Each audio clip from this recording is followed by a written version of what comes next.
Hello and welcome to the ACCA SBL podcast with me, Marty Windle, SBLGuru. Today we're going to talk about Porter's Strategic Diamond. Now, this comes under Section C of the SBL syllabus under 2D, which is Apply Porter's Diamond, explore the importance or influence of national competitiveness on the strategic position of an organization. In the exam, you do not ever have to describe the model in the exam, but you're going to use that model to generate ideas when answering exam questions.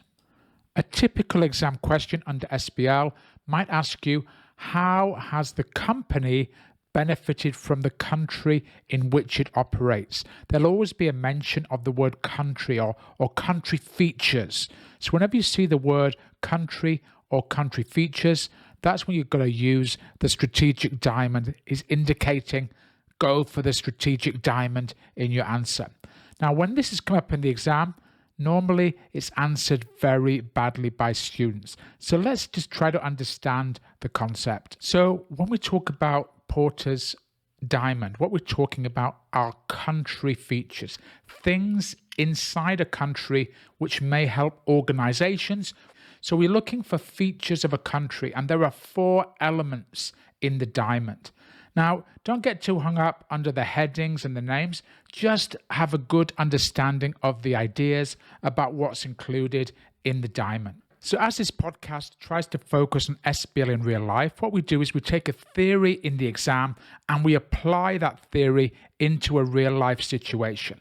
So what I'm going to do is I'm going to take the country of Singapore and look at how Singapore, a small island, has become so successful and how the companies that locate in Singapore have benefited from that country and its policies and its key assets. Once again, I don't want you to get too worried about the headings and the names used in the diamond, but just think about it as the big picture analysis, because that's what you've got to do in the exam. You will never be asked to describe these headings or use these headings, but they can generate ideas for you when answering examination questions. So the first one is factor conditions. What do factor conditions mean? These are the inputs inside a country. Now, some of them are given by God, they're God-given, but some of them are created in the country. Factor conditions are inputs within a country. So let's look at the factor conditions in Singapore. Singapore is quite a small country, but they've got a number of features in that country which actively help the companies that operate there. So key inputs in that country include a highly skilled workforce. There's a strong emphasis on education. If you've ever been to Singapore, you'll know they have amazing advanced infrastructure in that country. The Singapore government has created a major logistics hub in the country, and they're continually investing in technology to support the businesses who wish to locate in Singapore. It's also a very low tax and business-friendly country where you can set up a business in about an hour. So factor conditions are the inputs, and this is really helpful for countries that locate there. They've got low tax, they've got a strong rule of law, they've got the government who is actively supporting business, and there is no major corruption in Singapore compared to other countries in the region. So these inputs actively support organizations. These what we call factor conditions or inputs in the country are going to help companies that locate in Singapore. Now, the second factor in the diamond is demand conditions. What this refers to is local demand in the country. And if your country is going to be successful, there must be a high level of strong local demand. The reason why it's important is because the companies in that country must respond to that local demand. And by responding to it, they are more creative, they're going to improve their quality, and they're going to improve their efficiency. In Singapore, they have the port, but they also have many of the world's largest companies locating their Asia head office in Singapore. Because of that, this creates a lot of demand locally for great services. And Singapore companies have been very successful at providing those services. So the local demand drives innovation and creativity in the local businesses in Singapore. And that's the idea behind demand conditions. If you don't have strong local demand, you may get lazy, you may be under less pressure, and that's not going to help you when you move out of Singapore one day and sell internationally.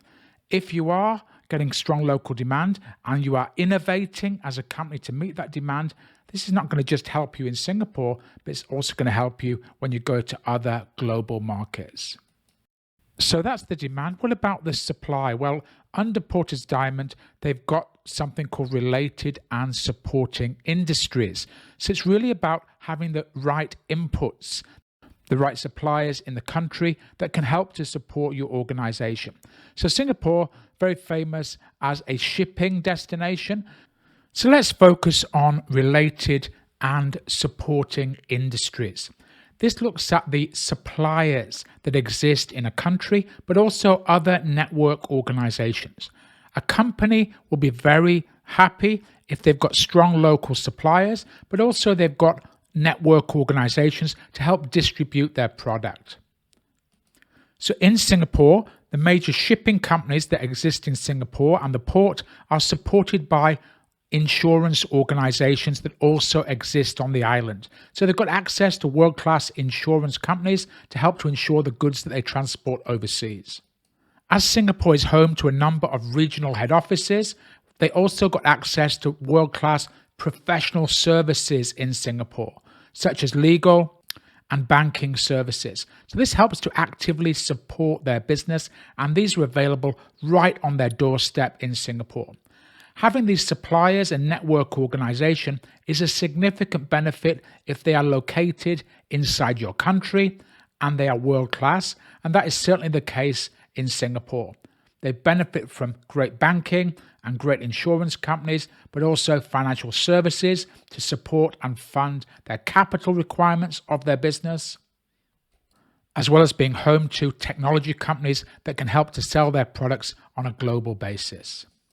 If a company has to buy in these services from overseas, it may be less effective, it may be less efficient. So local suppliers and network organization can provide a major advantage for companies locating in Singapore. The last factor is called structure, strategy, and rivalry. So rivalry will take first. Rivalry really is about competition. And for Porter's Diamond, what they see is competition is a good thing. It makes you leaner. It makes you more successful. It stops you being lazy. So in Singapore, it's a very competitive environment, and that seems a good thing. Stops you being lazy, makes sure you're going for world-class levels of service and quality. The other factor in structure, strategy, and rivalry is the country culture. And Singapore is famous for having a very hard work culture. If you go there and see the offices, even 8, 9 o'clock at night, people are still working. So they've got that hard work culture. It's kind of good for the companies that are situated in Singapore because they get those hard-working people who've got the right attitude towards working hard. So these are the 4 factors in the diamond. You've got your inputs in the country, the infrastructure, the government policies, the location of your country. Second thing, you've got demand. Strong local demand is good because it forces you not to be lazy. Then you've got supply, good suppliers existing nearby in the country to help to support your business. We talked about the insurance companies, banking, professional services in Singapore are a key supplier in the country. Lastly, we talked about the hard work culture and the competition in the country. Forces companies to be successful, lean, mean, and very competitive. So how is it going to apply in your SBL exam? So these are the ideas, and what you're looking for is a question in the exam which says, how can the location of X Limited in this country, how did it help to support their business? So what you look for the inputs. Is there anything about infrastructure? Is there anything about a good education system in that country? These are important factor conditions or inputs in the country? Does it have a good location? Is it in a strategic location? Does it have a good stock market so people can raise capital? These are all inputs you're looking for in the exam answer.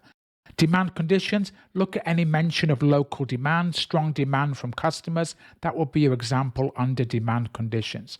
Next thing to look for, is there any mention of suppliers or networking organizations? Anything related to the main industries that exist in that market? Any strong suppliers, any network companies?